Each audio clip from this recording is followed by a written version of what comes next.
ఆనాడు ఇందిరమ్మ, ఈనాడు రేవంత్ అన్న. గ్రామీణ పేద రైతులు ఈ ఇద్దరిని మరవరు.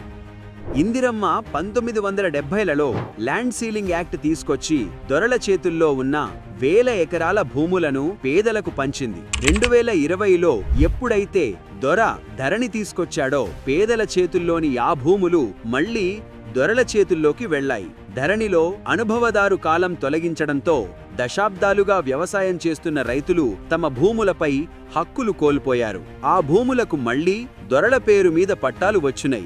రేవంత్ అన్న తెచ్చిన భూభారతి చట్టంలో అనుభవదారు కాలంను పునరుద్ధరించారు. ధరణితో భూములు కోల్పోయిన వారికి దీనితో న్యాయం జరుగుతోంది.